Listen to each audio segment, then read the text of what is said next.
turma, tudo bem com vocês? Eu espero que sim. Hoje vamos dar continuidade aos nossos estudos sobre componentes do ambiente. Você já sabe que no ambiente tem elementos que são vivos e elementos que não são vivos. Nós já estudamos alguns desses elementos, certo? Nós já estudamos sobre a água, sobre o ar, sobre o solo e hoje nós vamos estudar sobre a luz solar, certo? Então vamos lá. O objeto de conhecimento estudado hoje é luz solar. Nós iremos estudar acompanhando o módulo 1, certo? Onde ele vai trazer alguns exemplos e algumas atividades a serem realizadas. Vamos lá? Já pega o módulo de vocês, já deixa separado e acompanha a explicação da prova. A luz e o calor do Sol são fundamentais para a vida no planeta, porque a luz solar ela oferece energia, calor, luz a nós seres humanos, aos animais e também às plantas. As plantas elas precisam da luz solar para poder sobreviver e também produzir seu próprio alimento. Então, a planta ela vai produzir seu próprio alimento, o animal vai depender desse alimento que é produzido pelas plantas, né? Porque os animais, um exemplo, o boi, ele se alimenta do capim. Então, é todo um processo. Nós, seres humanos dependemos da luz solar para sobreviver, certo? No exemplo da página 184, traz aqui.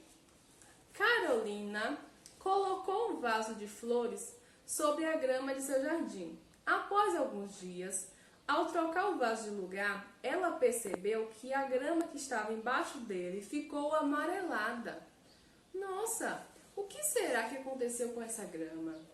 Que ficou amarelada. Por que vocês acham que isso aconteceu? Vocês aí já sabem por quê? Vamos ver? Na ausência da luz solar, as plantas não produzem o próprio alimento e elas não se desenvolvem adequadamente, podendo inclusive morrer. Alguns animais, como a tia já disse, como o boi, eles se alimentam de plantas, portanto, na ausência delas, esses animais poderiam morrer. Assim, a luz solar é essencial para a vida na Terra.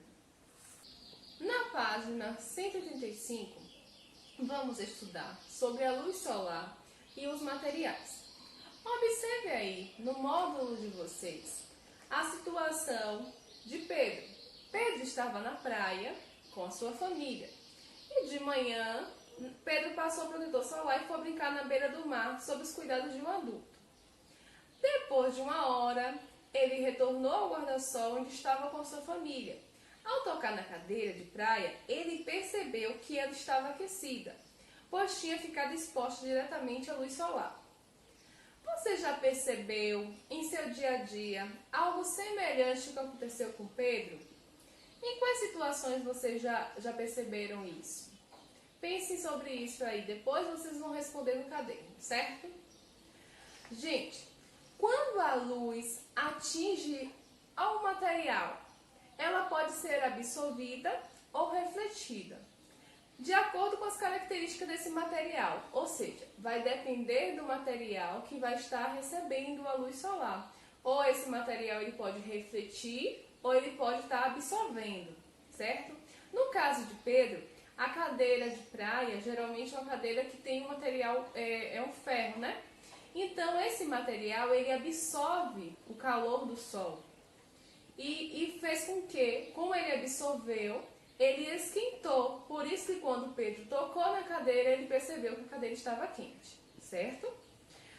Então, a reflexão da luz é o que nos permite enxergar os objetos. Já a absorção da luz está relacionada ao aquecimento dos materiais, como que ocorreu na situação vivenciada por Pedro, mostrada anteriormente. Então, a luz ela pode refletir e ela pode também absorver, correto? Vamos lá. A propriedade que a luz tem de aumentar a temperatura dos materiais é essencial para o efeito estufa natural da Terra. Isso mesmo que vocês escutaram. Ainda na página 185, tem uma representação do efeito estufa natural da Terra. Isso quer dizer que é um efeito que não tem interferência do ser humano, certo? A parte da luz solar, ela atinge a superfície terrestre, ou seja, o planeta Terra, ele recebe a luz solar. E aí ele absorve essa luz, mas converte em calor, ou seja, ele recebe, converte em calor e ele devolve novamente. Mas ao devolver, você vai ver nessa seta vermelha, número 2, ao devolver o calor que é emitido pela superfície da Terra, ele vai subir para as camadas mais elevadas da atmosfera e parte desse calor, ele é retido. Ou seja, ele não vai ser devolvido novamente para o Sol, correto? Ele vai ficar na atmosfera. A atmosfera, ela absorve esse calor para que o nosso planeta, ele mantenha um equilíbrio. Ou seja, não teremos dias nem muito quentes, nem muito frio. Só que sabemos, né, que atualmente estamos vivendo aí um problema em que a interferência dos seres humanos está prejudicando esse efeito estufa. Então ele não está acontecendo dessa maneira. Por isso que às vezes temos dias que está muito frio e temos dias que está muito quente. Então precisamos cuidar do ambiente, certo? Vale a dica aí, preservar o meio ambiente para ajudar nesse efeito estufa, né? Que deveria ser de forma natural, mas que com a interferência do ser humano essas coisas estão mudando.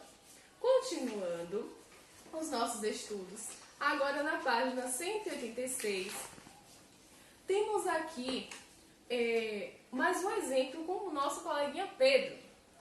Quando o Pedro tocou a cadeira de praia, ele percebeu que a parte metálica da cadeira estava a uma temperatura maior do que a da parte plástica. Nossa, como o metal da cadeira está quente! Então, por que a parte metálica da cadeira estava a uma temperatura maior do que a parte plástica? Essa aí vocês já sabem, porque eu já expliquei, certo? Quero ver vocês respondendo aí também. Vamos ver?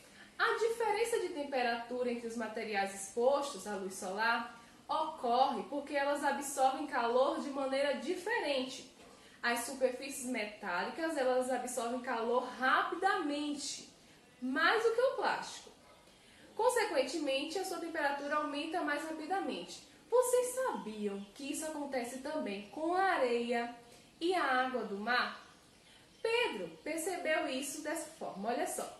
Pedro também percebeu a diferença de temperatura entre os materiais quando ele saiu do mar e pisou na areia da praia. Vixe, ele percebeu que a areia estava quente e até, né, deve ter queimado o pé dele, porque fica muito quente, não é verdade?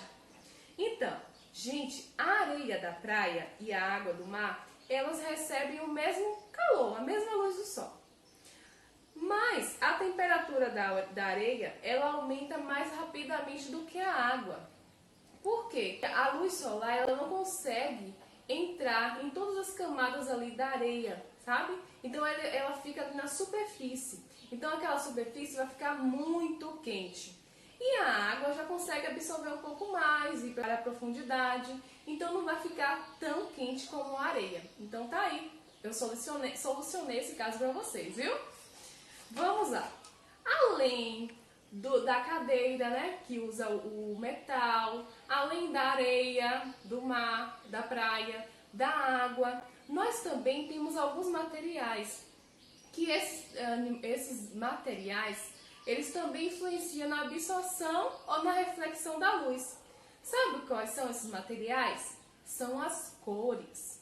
As nossas roupas, as cores das nossas roupas, alguns objetos que nós usamos, isso tudo pode influenciar na reflexão ou na absorção da luz solar. Veja aí na página 187, esse ursinho lindo que está aqui. Ele está na cor branca e na cor preta. Vocês sabiam que nas superfícies pretas, elas absorvem a maior parte da luz incidente e por isso a temperatura aumenta mais rapidamente do que outras cores? Na superfície preta, todas as cores são absorvidas. Veja bem, já nas superfícies brancas, refletem a maior parte da luz incidente e sua temperatura se altera mais lentamente. Por essa razão, recomenda-se usar roupas de cores mais claras em dias quentes. Então, lembre-se dessa dica. Quando está em dias muito quentes, verão, é apropriado usar roupas mais claras, por conta que a luz do sol reflete, né, e faz com que as cores escuras elas possam apresentar um pouco mais de calor nesse período, certo? Veja a seguir também como ocorre a reflexão da luz por outras cores. Além da cor preta e da cor branca, isso acontece também em outras cores. Vamos ver? A luz do sol é branca, ou seja, ela é composta de todas as cores. Vamos ver nesse cubo amarelo, o que acontece? Quando a luz solar incide sobre a superfície amarela, a cor amarela da luz é refletida e as outras cores são absorvidas pela superfície. No vermelho, quando a luz solar incide sobre a superfície vermelha, a cor vermelha da luz é refletida e as outras cores são absorvidas pela superfície. E no azul, qual é a cor de luz que é refletida por este bloco? Vocês aí já sabem? Gente, a luz do sol, ela é branca, ou seja, ela é composta de todas as cores. Mas se quando ela incide, ela reflete em um objeto que é da cor vermelha, ela tem todas as cores, mas a cor que vai ser refletida a partir da luz do sol vai ser a sua própria luz, que é a luz vermelha, a cor vermelha, tá bem? Observem aí depois o exemplo dessa página aqui e eu espero que vocês façam essa questão 6 aqui. Qual a cor de luz é refletida por este bloco daqui, o bloco azul? Qual é a cor que está sendo refletida? Preste atenção que a Pro já até ajudou nessa resposta, viu? Vamos lá. Então, para fixar os nossos conteúdos, o que nós já estudamos é o objeto de conhecimento estudado hoje. Vamos realizar as atividades propostas nas páginas 188 e 189. Lembrando que esses exercícios, né, essas atividades da atividade 1 a 5, são exercícios essenciais para a gente fixar o que nós estudamos, para pôr em prática tudo que a Pro falou, tudo que vocês já estudaram, entenderam. Então é muito importante fazer essas atividades, combinado? Então vamos lá. Na atividade 1, você vai observar os itens e assinalar o material que aquece mais rapidamente ao ficar exposto à luz solar. Essa eu acho que vocês já sabem, viu? A gente já falou sobre isso. Eu nem vou ler porque senão eu vou dar a pista aqui. Na segunda questão, você vai observar as roupas das duas pessoas a seguir e ligue corretamente cada imagem ao texto correspondente. Você vai ler o texto e vai ligar para a pessoa que corresponde ao que está sendo indicado. 3. Assinale a frase correta em relação à luz solar. Os animais, eles precisam da luz solar para produzir o próprio alimento? Sim ou não? A maioria das plantas precisa da luz solar para produzir o próprio alimento? Ou o sol é o único responsável por manter a temperatura da terra adequada à vida? Então só tem uma alternativa correta. Você vai ler com atenção e marcar. Na questão 4, a foto ao lado mostra um coletor solar. Por que o coletor solar deve ser instalado sobre o telhado? Lembra que a Pro falou sobre a questão dos materiais que podem refletir ou absorver luz do sol? Então, observem aí qual é o material que é utilizado nesse coletor solar, instalado nesse telhado, né, para absorver a luz do sol. E por que ele deve ser instalado no telhado? Por que isso deve estar lá em cima do telhado? Pensem aí sobre isso. B. Explique por que os materiais do coletor solar são pintados com a cor escura. Lembra do exemplo do ursinho, da página 187? Em que tinha uma cor lá que absorvia mais o calor do sol? Então, por que será? Lembre aí. Sim, Complete corretamente o texto sobre o funcionamento do fogão solar. Para isso, utilize os itens do quadro abaixo. Aí aqui tem calor, absorvida, refletida, luz solar. Algumas palavras-chave que nós usamos durante, que a Pro usou durante essa aula e você vai usar também, né, a partir de agora, porque eu acredito que todo mundo entender. Então aí você vai ver quais são as palavras adequadas a serem completadas aqui o texto. E sucesso, tá bem? Então, bons estudos, faça as atividades no capricho e a Pro tá com muita saudade. Espero que todo mundo continue realizando as atividades no prazo correto, tá bom? Beijos!